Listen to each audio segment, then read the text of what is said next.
Well, welcome, dear listeners, once again in our special broadcast brought to you by the Department of Transport.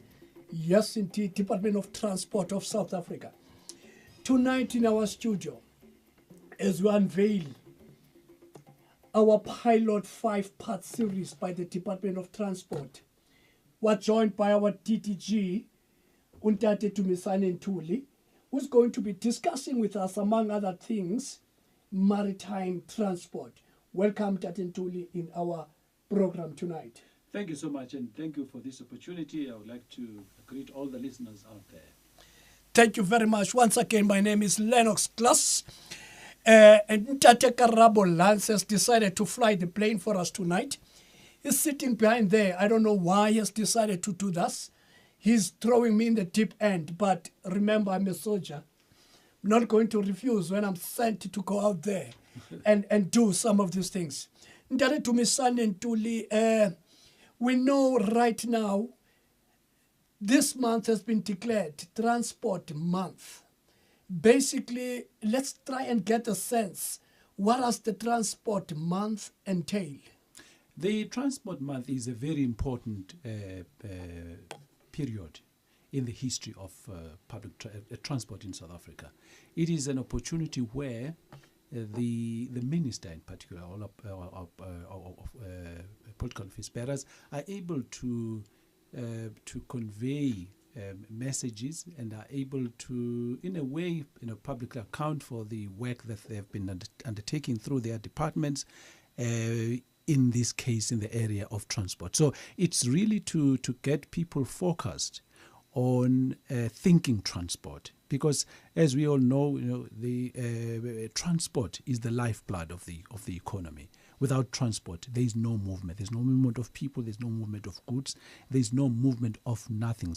Kids going to school and so forth. So transport is the lifeblood, not only of the economy, but it is also the lifeblood of our people. So October being dedicated, just thinking transport is important. Hence, then we have got the Transport Month in October. There you are, dear listeners. Remember, we are going to give an opportunity to engage Untate Dumisani Ntuli, where you will ask, I believe, so many questions you might be having right now. But wait until you get a sense of what Untate Ntuli has to say today. Untate Ntuli has so much to say. The reason I asked him that question, I was establishing a point for you. I wanted you to know that our guest today has a black belt in all what has to be known in as far as transport in South Africa is concerned. As a matter of fact, last week we had Untate Dumisani Ntuli in our office.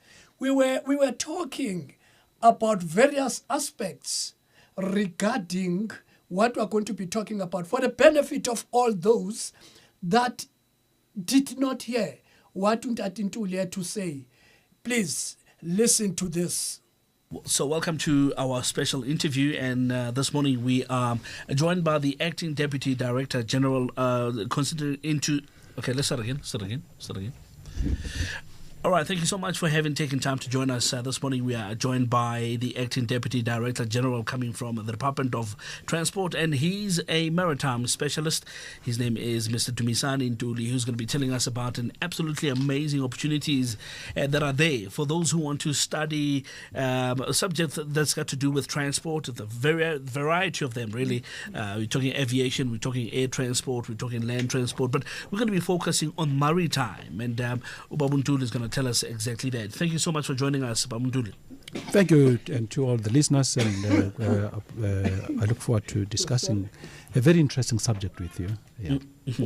We're talking maritime. That's the subject that we're going to be focusing on this morning. Maybe a lot of people are not aware of this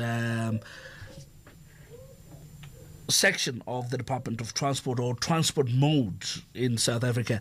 Tell us a little bit more about the maritime division within the Department of Transport. What are you guys involved with? What is it that you're doing?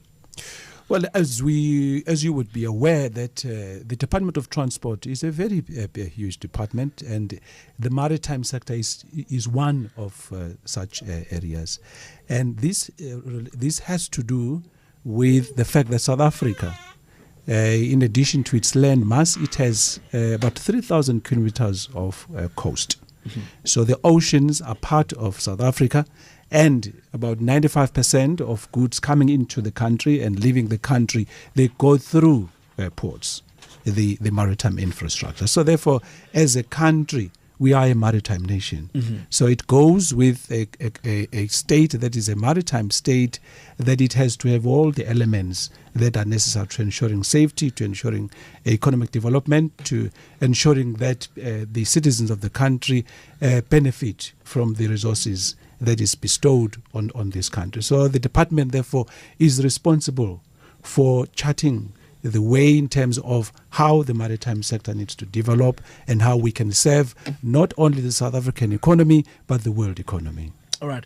And as far as the schooling is concerned, a lot of people might be interested in this section of the transport, which is maritime. Let's take into consideration some of the subjects that one needs to have or to study in high school, perhaps. What are those in terms of being considered, or to be considered into the maritime sector? Well, with the maritime sector being really the driver of globalization, in that the maritime sector is an international service. So if it is an international service, therefore the kind of skills that are required are skills that would serve the South Africa in its interaction with the world. So in the maritime sector, you would have those skills that would be required for the management of ports, noting that South Africa has 8 commercial ports. And you would have skills that would be required for the vessels that sail on those ones. You know that South Africa is particularly on the west coast of South Africa. That's where our fishing sector is. So you would have all the vessels that are plying the trade there in terms of the fishing sector. So you need people to pilot these vessels. But in addition to that, you would also require science to be able to understand the pattern of the oceans, so that whatever we do is done in a manner that is sustainable. This is another live radio link-up brought to you by the Government Communications, GCIS.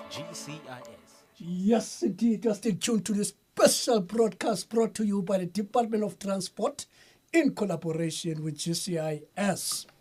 You see, Ntate Ntuli, you are setting a trend. You are second after Department of Justice and Department of Justice and Constitutional Development. You see, this department has decided to say we have the responsibility to pursue developmental communication, so that South Africans begin to know what the government is doing, what the government is saying, government programs and government information that will, in a number of instances, assist people to off-ramp the cycle of poverty. You see, today is the beginning of many series that are to come. We're starting with 5, thanks to the department, thanks to the people that believe an informed citizen is the citizen that is needed for the growth of our communities, growth of our society. Ntate Ntuli, tonight we're talking maritime. We're talking maritime. We are aware in the next coming many days we'll be discussing all sorts of other things. And at this point, you dear listeners, here is the number that you can use to engage Ubabu Dumisane. Is 0800 142 446. 0800 142 446. Ntate Dumisane, I know you did touch roughly on this. Lay it out there. What is maritime transport? Let's in the way that everybody, by the time they tune off today, they can competently and intelligently talk about maritime transport. I think I would like to just start from demonstrating this. We are a country, and this country is located in an area that is surrounded by water. South Africa is surrounded by water, by the oceans in the south. It is surrounded by the oceans on the east coast. And then if you imagine the east coast is along Durban and upwards, KZN. And you've got the which is then the Indian Ocean, and then on the west coast is the Atlantic Ocean. So we are really a semi-island, because then in the north of us we then have landlocked countries. But if you then go up the continent, then you soon realize that Africa itself is indeed a semi-island continent. So South Africa, therefore, occupying this very important position on the the southern tip of the African continent, is bestowed with this huge, vast resource of the oceans. So these oceans are part of what makes South Africa. And this is one area that ordinary South Africans would not realize, that in addition to the resources that we have on land, but we've got vast resources that are untapped, that are out there in the oceans. So maritime transport, therefore, is an enabler for South Africa to survive, because it is an island. Then we need these connections between ourselves and the rest of the world. And these connections then come in the form of the mode of movement of goods and services coming through the oceans.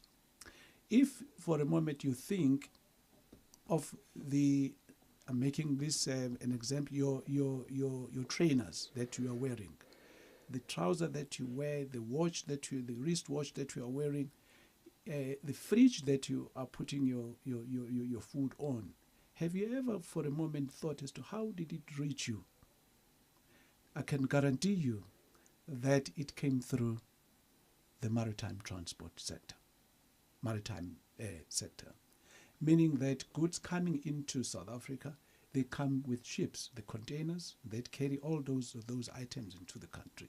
But that is now incoming traffic. But you also then have the produce that this country, you know that South Africa produces high quality of fruits. They've got minerals, all the other agricultural products that the economy manufactures and produces. So for us to have those items reach markets, they have to go through the maritime infrastructure. They have to go through the maritime industry. So you can then appreciate the fact that because of the vastness of the oceans that we have, we then have a duty and a responsibility in terms of the treaties that South Africa has signed to look after those resources in terms of security, in terms of ensuring that they are environmentally sustainable. So beside then being a country, but we've got other countries that are equally maritime countries. So with these countries, we need to ensuring that the responsibilities that we have as a maritime country are discharged in a manner that is sustainable, in a manner that would not be in conflict with the other maritime economies of the world. So this now brings me to one professor. I just hope that he's still alive. Professor Jock Deacon. He coined the concept of the 10th province. He's a South African, the 10th province. I think this was motivated, this was his doctoral thesis, and this was motivated by the fact that if you consider the maritime space and the kind of services that are provided there, you would realize that they are equal in number with the services and all the requirements inland. Meaning that the oceans and the marine environment would fully qualify to be the 10th province of the Republic of South Africa. Now the question will always be who will be the premier of that province. Then I would leave that to the politicians. And in actual fact, then the politicians in the oceans would be the marine living resources that are there. So they will have to vote as to who will be the premier of the 10th province. So these are the resources that South Africa has. We have the search and rescue responsibilities, because as you would imagine, that the motor vehicles of the oceans are ships. So South Africa has in greater number fishing vessels, and therefore it through the Department of Agriculture and Fisheries, they provide the necessary permits to ensuring that fishers are able to apply their trade and are able to exploit sustainably the marine living resources that we have as a country. So we have to make sure that this is done sustainably and it is also saved. But also you would then face, as a maritime country, that because you have these resources, so there would be those scrupulous entities or individuals that would want to harvest illegally these resources that we have. And so we have a duty to making sure that we protect the resources that we have.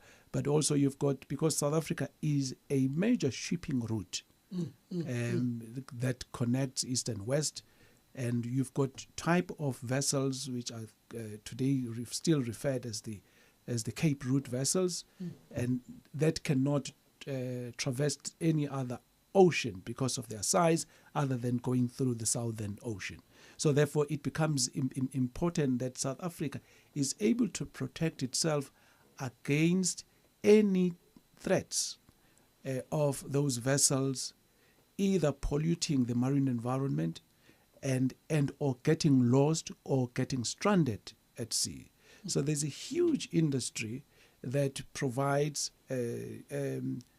salvage services to ensuring that if vessels are in distress, we have mechanisms to respond to those incidents. South Africa is one of the countries that pride itself of having state-of-the-art search and rescue resources, and I should say here, and I think give credit to the contribution made by the National Sea Rescue Institute, which is an institute that we're very proud of, that provides these on a voluntary basis to help respond to incidents of stranding vessels out there. Ndare Dumisane, you see, I'm sitting here listening to you, flowing and sharing all this information, and I feel I'm an expert now. As a result, I have so many difficult questions for you. But before that, we have two callers in this sequence. We will take William first, and then after William, we will take Untate Uhamati. Okay, William, you're on air. Hi, good evening to you. A very good evening, sir. Good evening to you, sir. Thank you for this wonderful program. It's good for me in the sense that it's my area of responsibility with my organization. So just a few questions, maybe two. If the minister can give some clarity or maybe advise on the recent media briefing with regards to the study that's been performed on the containers moving out from the port and onto inland that is being planned. I'm not too sure what's the clarity, if the minister can clarify what this all entails, in a sense that are we planning to cancel bringing large containers into our country, or is there other reasons behind this? Okay. Ntate Williams, I know you don't want to get Ntate Dumisane fired. He cannot take the minister's job now. Let's leave him at the moment as the DDG. Let's leave him as a DDG. He's doing a very good job there. You see, let's, Thank you. In the meantime, allow the minister to do what he's doing. At the moment, we go to the second caller. Second caller, we are on air. All right. Hi, how are you, sir? All right. Umunati ujwani rra. Sephelebo. le bua le ntate Nkgweng kwa Limpopo a Matala. Ai madume Limbombo. Ke le bua ka matla man ke le bua le program ya lena le le re ke kene mo hara ke tsuka le bua ka transport. Ke ne ke batla o no suggest ya le mo transport. Ya bona hona le di-accident tse ngata. And re na re ka se prefer or di-tire tse di rekilweng where they new or where they regret. So I suggest hore ntho ya tshwana kana le train if at all trucker ilo tsamaya 3 to 400 kilometers, they better load those things more training. Then koloi ye nngwe e be ko pele, even if it has got a stress, and hey yo connect a post station in Seraflinkwa, you don't travel only 20 kilometers towards delivery side.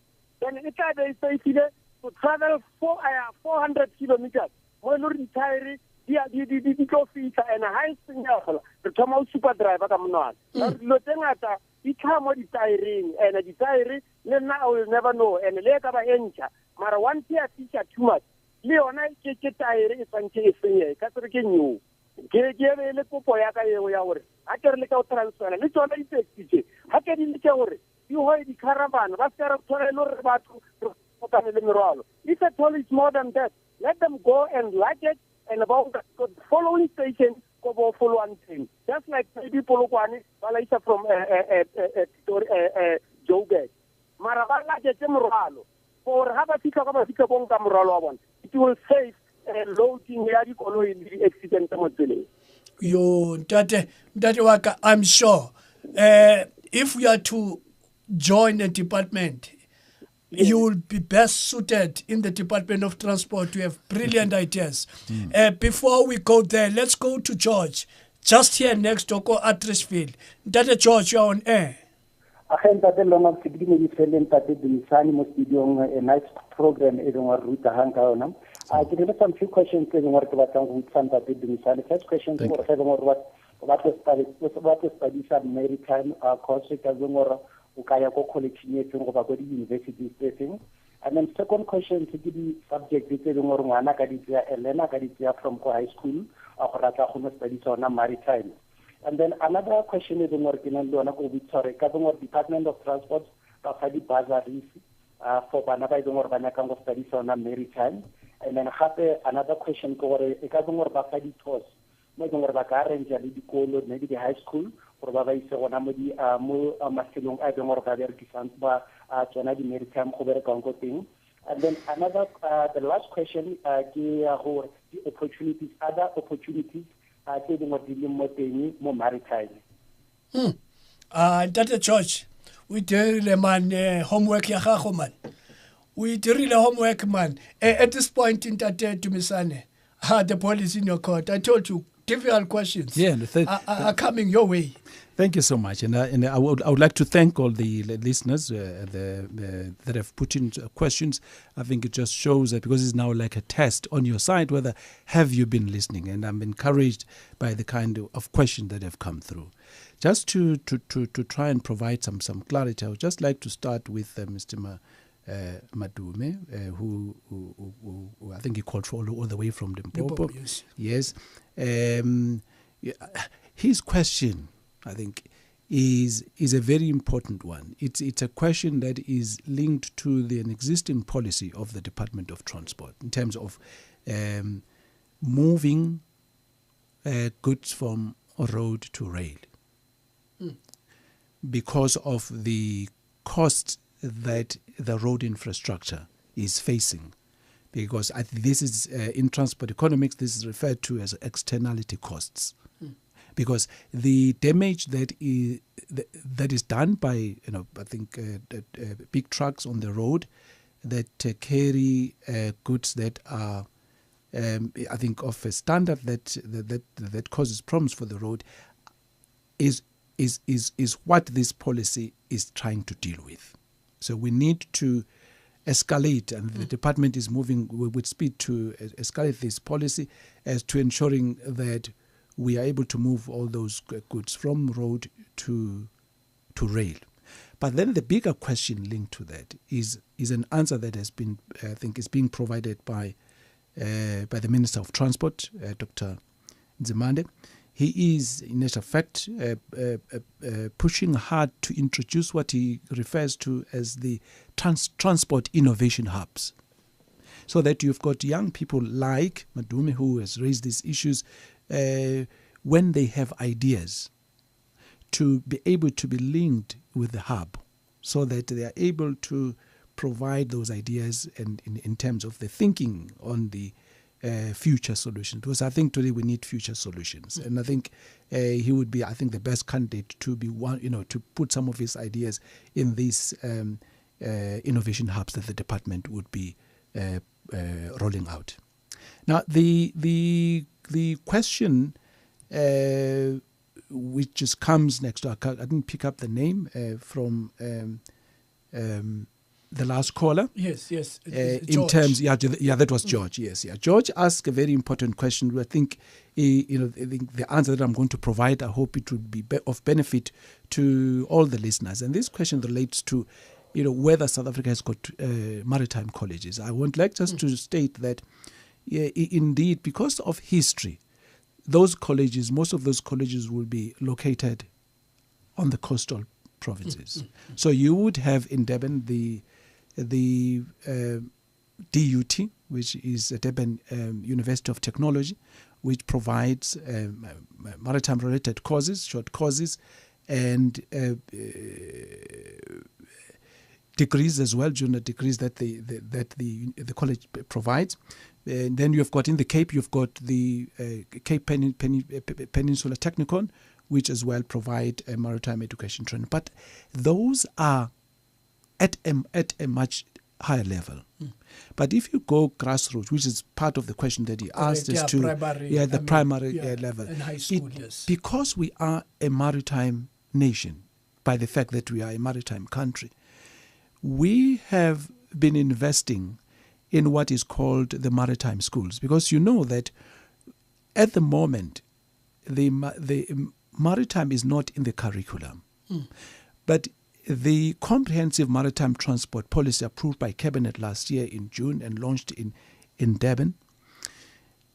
First, what it raises is this. It says we need to introduce maritime studies to be part of the curriculum, because I think it makes sense. You cannot have the whole education system without maritime content in a country that is a maritime country. So we are engaging, therefore, with the Department of Basic Education to achieve this. But whilst building to that, there are already schools who have arranged themselves to be called the maritime schools. In KwaZulu-Natal, we have got a number of those schools, and I think I would like here to pay tribute to one of the front runners in terms of maritime education, Miss Balungile Masuku, who is a proud South African who produced the very first maritime textbook. So this textbook is being used by a number of schools already, and it is so. The school where she comes from is Zitengele High School in KwaZulu-Natal. But also, if you go to the Cape, you've got, I think, the pride of South Africa in terms of the community of maritime schools, and that is the Law Hill Maritime School. So if you happen to visit Cape Town, go up the hill in Simonstown, and visit this school, you would not believe the quality of these young people who are able to join the program. I think from grade 9 and up till they get their matric. So it's a program that is aimed to develop future maritime leaders, and I can assure you that the products of those schools are today occupying very key positions, and they are involved in the maritime sector. Now, maritime sector and the maritime transport does not belong to coastal provinces. It belongs to all South Africans. So all the citizens of South Africa have to benefit from being a maritime country. I think it is because of that we have been rolling out, for instance, the celebration of World Maritime Day on inland provinces. And I want to link this with schools, because in those schools that we have visited, our officials have been visiting in the build-up to World Maritime Day celebration. Those schools now have an interest in maritime affairs. So indeed, with the development of what the comprehensive maritime transport policy says we need to do in terms of the curriculum, already in the current system we're able to promote maritime careers at a schools level. But now, what we have seen developing is that you've got fly-by-night colleges who parade themselves as maritime education providers. I think the Department of Higher Education should help us here, because you've got people who have been